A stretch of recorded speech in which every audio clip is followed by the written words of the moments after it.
Bismillahirrahmanirrahim. We're looking at Imam Ghazali's distinction between Iman and Madhab on the one hand, and his distinction between the text in general, nusus, and the interpretation of nusus.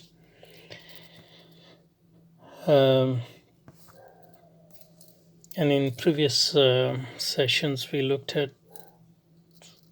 the reasons for the inevitable distance or the gulf between the text and its interpretation. Today we are going to look at the nature of logical argumentation. So logical argumentation is the necessary means for establishing the consistency and validity of these interpretations. Imam classifies these interpretations as ideology and regards the Hanbalis and Asharis as different ideological schools. Okay, so let's look at the nature of, reflect a bit on the nature of logical argumentation. So we looked at the basic, the gulf between the text. The text can be written and oral text. So I'm using text or nas in a broad sense of the word. And then we looked last time how in Usul Fiqh nas has two meanings, a specific meaning according to nas, according to the school of Mutakallimin anyway. Nas is any text which has only one meaning in the Arabic language. And then generally text, obviously anything by the Sharia. So we looked at the basic or the inevitable gulf between the text and its interpretation.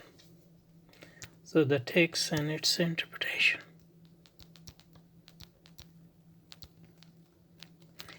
And we looked at different reasons for that, but if we want to sum up that reason, that would be our own finitude.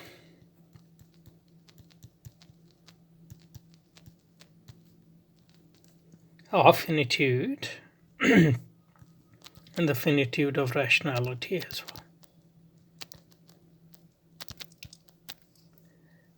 well. People sometimes elevate reason to something beyond human finitude, and they act as if they aren't taking any stance regarding the human limitations. So they think that they can combine human limitation with the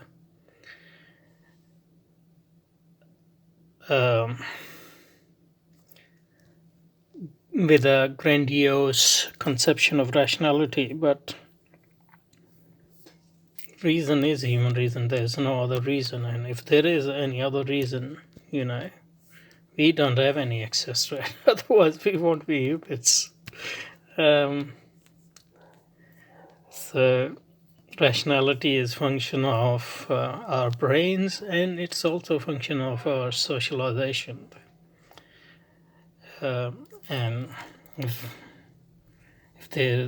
rationality is something beyond that, then I'm afraid humans have no access to it.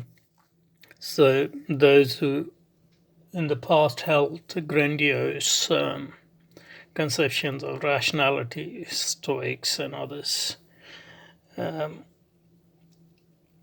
Platonists, Neoplatonists and all those people, they basically believe that human can overcome the infinitive to a certain extent and become part of infinite or get union with infinite to a certain extent. So the gulf between text and interpretation is due to the human finitude and finitude of human reason, basically. And that's the source of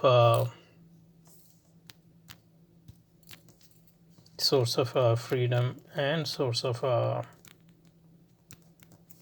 creativity, really, that finitude. And that's the whole trial of our life on this earth.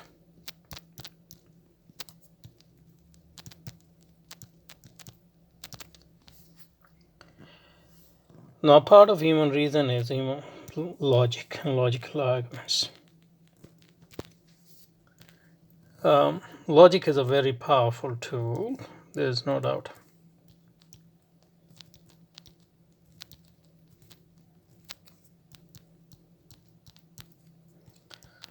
And part of human rationality,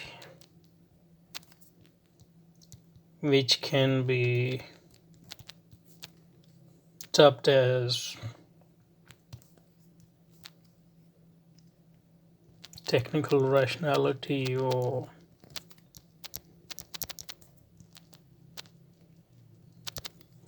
what I call minimalist rationality, or even formal rationality. And call it technical and formal and minimalist because it doesn't matter what your belief system is, what your worldview is. As long as you're human and you speak human language, you are bound by the limits of logic. And if you claim to contravene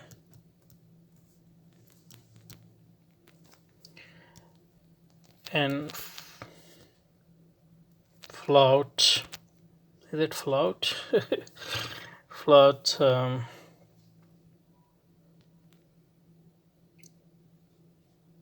rules of logic, basically you are involving yourself in all sorts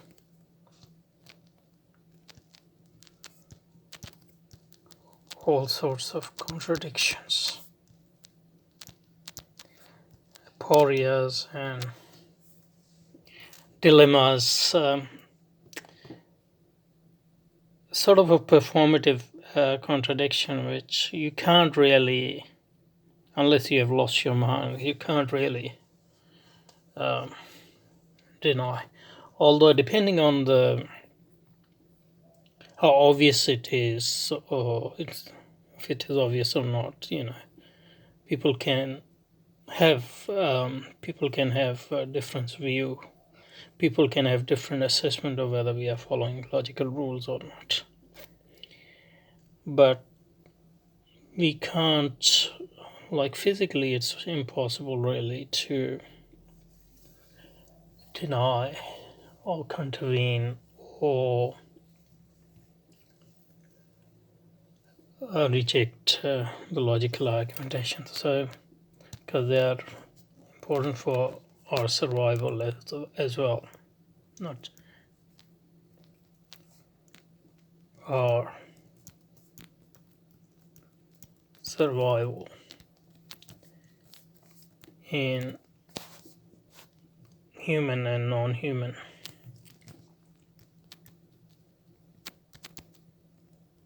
environments. So logic is a powerful tool, very powerful tool. And But people have, for that very reason, people have overestimate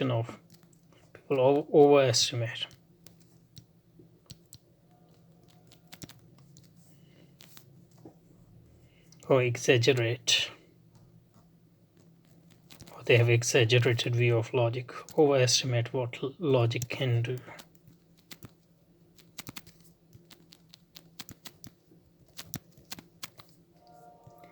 And what logic cannot.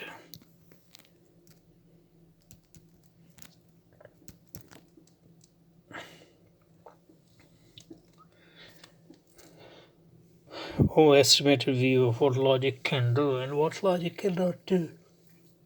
So let's first look at what logic can generally do, what logic consists in, what logical argumentation consists in. And then I think we should be able to see what logic cannot do. So what does the logical argumentation consist in? What's the essence of logic? What is involved in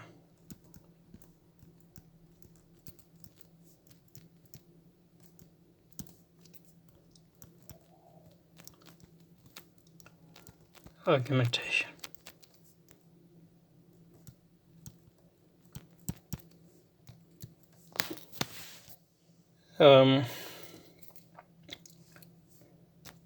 Logical. What are the basic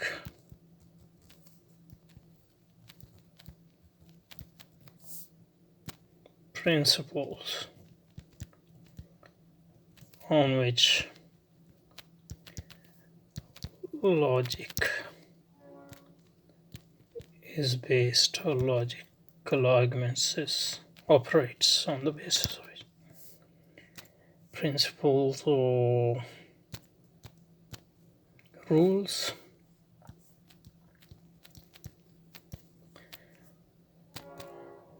So,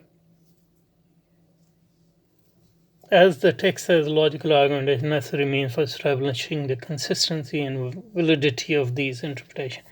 So, what logic? I will submit that what logic is basically based on are two ideas, really. The idea of consistency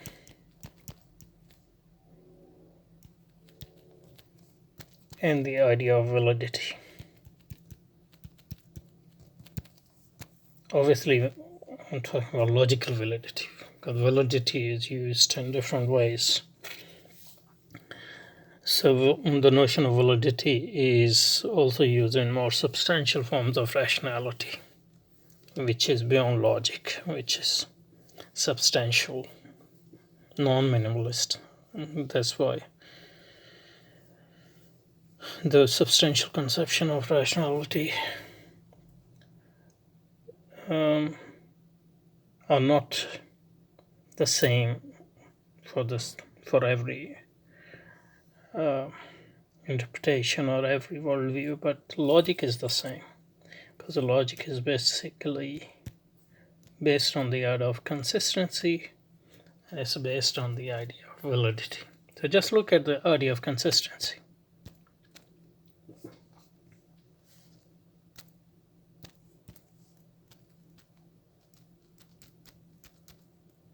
I mean, there are many ways we can look at the idea of consistency. But the fundamental idea of consistency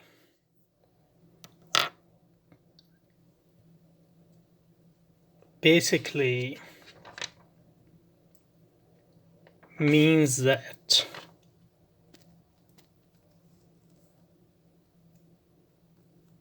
what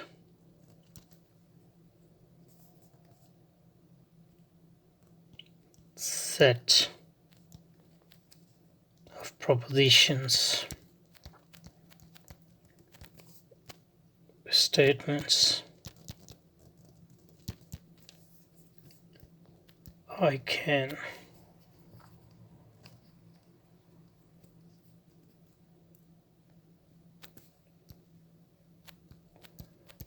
hold as true or false in all their combination at the same time.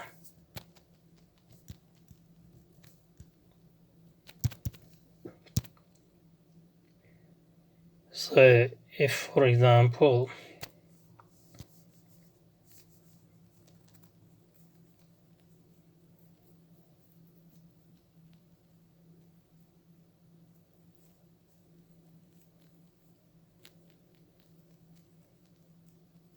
with all the caveats, it seems to me that I can't believe in the statement, or it is raining outside. There are caveats in here, but it's just not raining outside.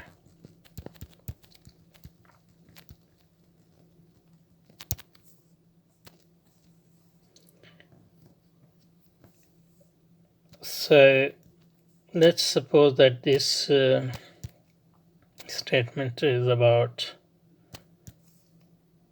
the same time t, same place p, exactly the same place p.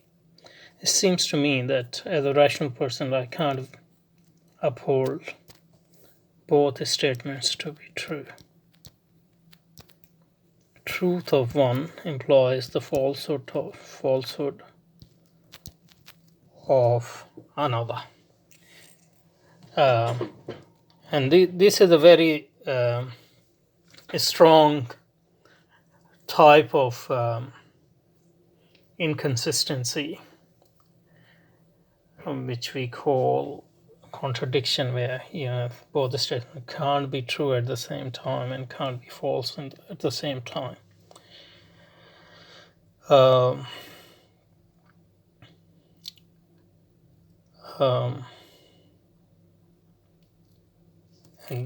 it means truth of one implies the falsehood of the other. This is called contradiction. So we say the A and B are contradictory statements. So they are strongly inconsistent. So no rational person can believe in these two statements at the same time. So these type of statements, if an ideology, and obviously then there are other type of consistencies, etc.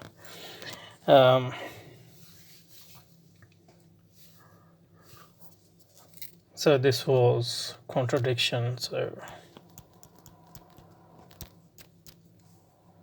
we have statements which are contraries. These are not as strong as subcontraries. And there's another set of statements which we call subalternation. So contradictions either can't be true, and false at the same time. So truth of one implies the falsehood of the other, but this can be both true, cannot be both true, that is, truth of one implies the falsehood of the other, but they can both be false. And then we have subcontrarities which cannot both be false, but although they may both be true. And the subalternation means that the universal statement in this pair implies the particular statement, but not the other way around. So these are types of consistency, just as an example. So basically consistency mean? So consistency is one rule of logic, and that tells us if ideology is rational or not, and to which extent it is rational. So if an ideology has set of propositions which are contradictory, which are contraries, which are sub-contraries, and which flout the rules of subalternation, for example, then to the extent that this is so, that ideology is internally inconsistent. And more the inconsistency, that ideology is not going to pass a test of rationality, even if it can pass the test of survival, because if those statements which are inconsistent has no immediate bearing on our survival, then even irrational ideology or partially irrational ideology can survive. So consistency is one very important rule on which logic is based, and a lot of other part of both formal and informal logic studied basically because it is needed to apply the rules of consistency or inconsistency. So for example, in large part definitions are huge part of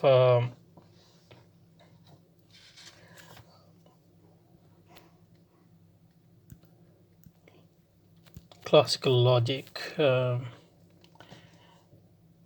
and one reason we study definition is so we can use the words or concepts in the exactly same way, because unless we are using words in the same way,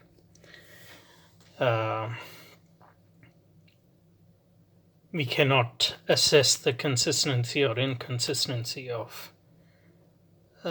two or more than two propositions or statements. So we might be using, if we are using words in slightly different ways in two sentences, for example, then even if they seem inconsistent, they might not be inconsistent because the words are not being used in the same way. So to judge the consistency, for example, between the two propositions,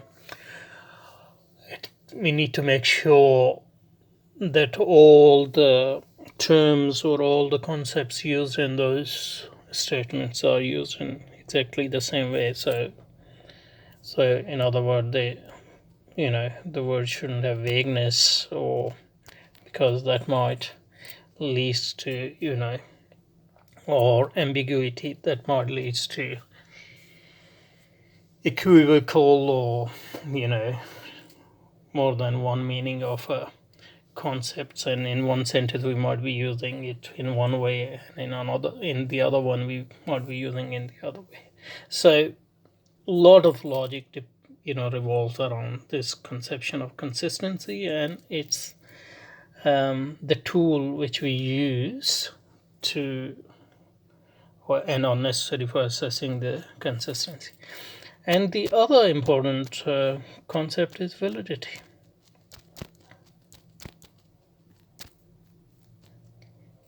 And validity basically, a lot of validity is based on the notions of implication and the related notions. And validity basically means that if I believe certain proposition,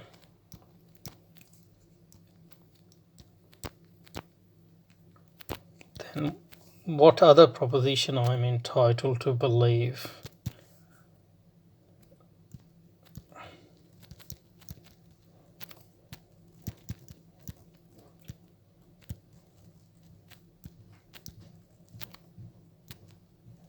entitled to believe in. And a lot of both deductive and inductive logic, and if you want to consider abductive logic as a different type, you can include that as a separate as well. All three are based on this conception of implication and general concept of inference. So basically, validity tells us what inferences are allowed from certain proposition, so that those inferences would be valid, they would be rationally acceptable, and what inferences are not allowed. Doesn't matter whether inferences are based on deduction, induction, or abduction, the same idea applies. So for example, just to give you an example, if I say no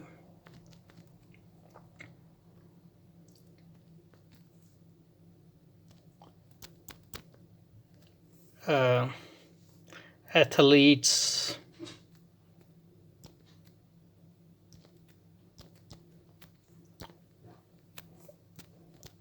are vegetarians,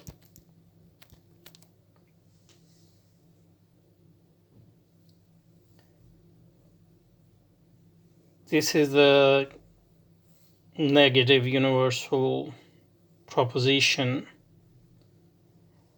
and if I sort of construct what logicians call converse of this statement, that is, I just don't do anything else, just interchange the position of subject and predicate. So this is subject and this is predicate. So what I have is,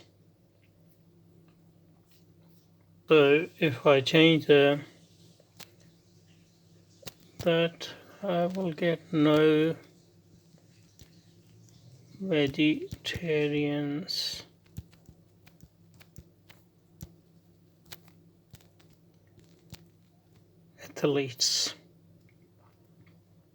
athletes.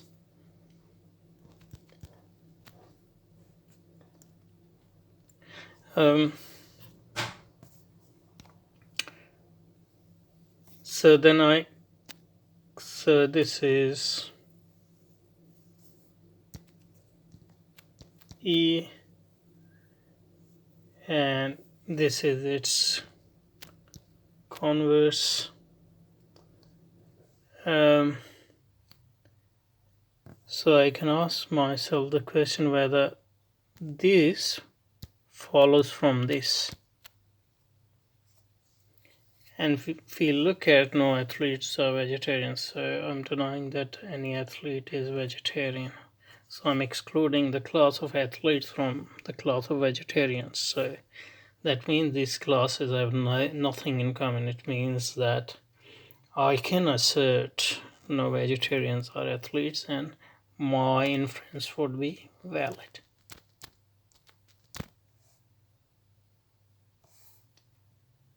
But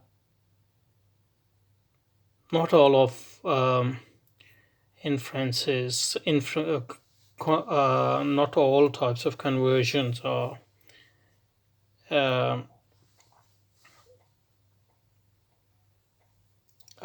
valid. For example, if I say all athletes are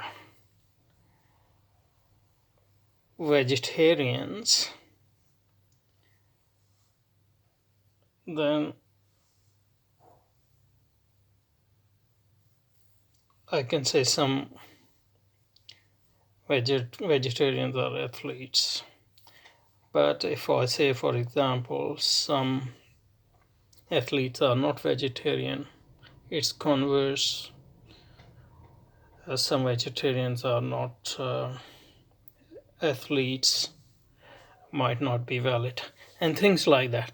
So this is the notion of validity, which is based on the notion of implication, which is a subset of a general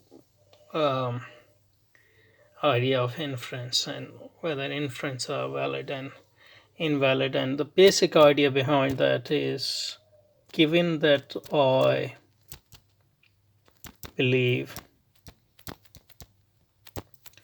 certain proposition as true or false,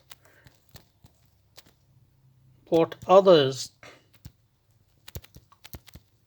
propositions I am entitled to believe as true or false based on my assumption that those propositions are true and false. So if I believe that A is true, then what else can I believe based on this? Or if I believe that A is false, what else can I believe based on that? So this is the whole notion of inference, and whole logic is based on basically these two: consistency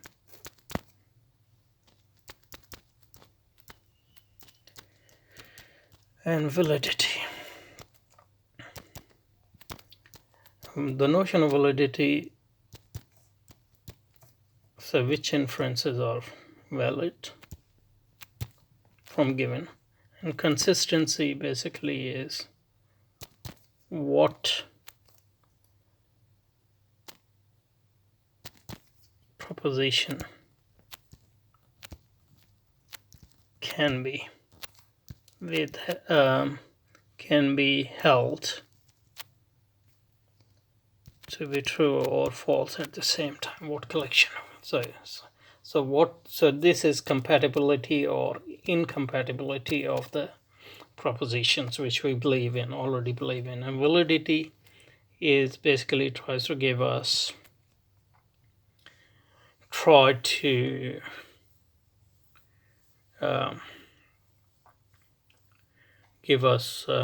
based on certain proposition, I try to give us some other propositions which we can hold to be true, given that we already hold certain propositions to be true. Now in validity we have deductive inference, which is the most powerful one. It doesn't give us any new information. It basically just tells us the implications of what we already believe.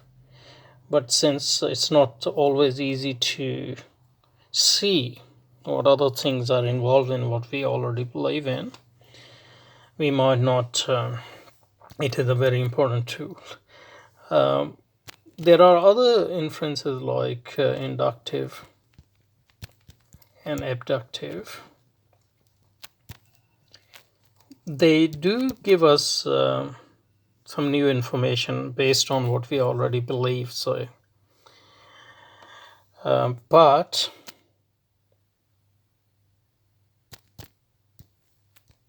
they give us only probability, which is important and very useful in practical matters and matters which are similar to our life on this earth. But they can't give us any information about image which is beyond probability, and especially it's very hard to be sure about whether the information we get based on induction or abduction about the reality totally different from the reality which we have already experienced, whether there's any connection there or not. So this logic for now, based on this rough sketch, what it can tell us about what logic. So let's see what logic can do. Logic can give us great tools to assess the inner consistency of and hence rationality of a system of beliefs. And it also draw for us implication of our beliefs. It can, so, and number 3, it can give us certain information which goes beyond what we already have, but that information is limited in the sense that it's only probable, and also it's hard to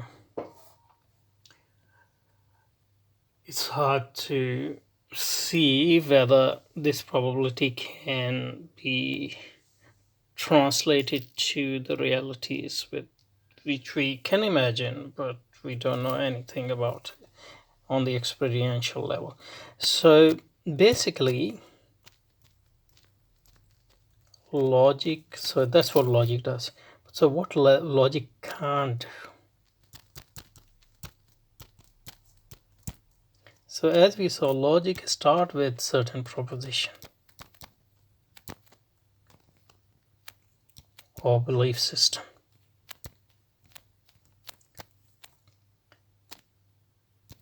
which are true or false. So it also starts with the conception of truth and false. It can't really tell us anything about these propositions. There's no tool to tell us in. Because if there are no statement, there's no proposition, there's no language, there's no belief system, logic doesn't even start. So it means that logic cannot adjudicate between different belief systems as long as the truth and falsehood of proposition is considered. It can only tell us whether our belief system is consistent with each other, or what other implications are of what we already believe, but it cannot adjudicate. Firstly, it cannot give us information about new propositions. Secondly, it cannot tell us whether our proposition we believe in are true or false. So that's a huge limitations of logic. It cannot give us any primary knowledge. It cannot give us knowledge. For knowledge, we have to go to the sources of knowledge, which are the senses or new knowledge, or if you believe in revelation regarding the senses, can be inner senses and outer senses.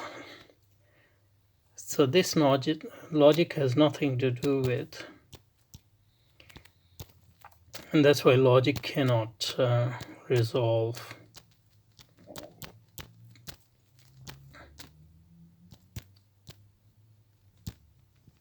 metaphysical or even physical disputes about the knowledge of reality.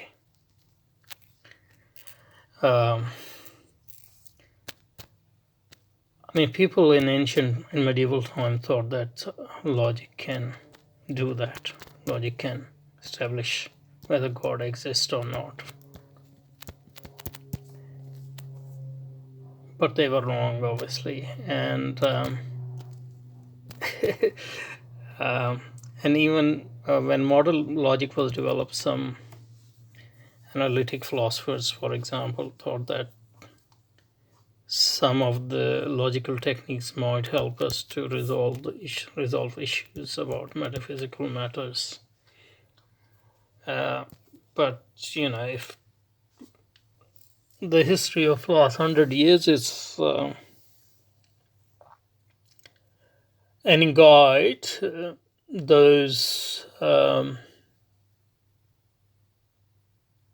disputes are still around, and we have all spectrums of philosophical viewpoints well alive and thriving, religious and non-religious, which we have known from antiquity to Middle Ages to the modern ages to our own age.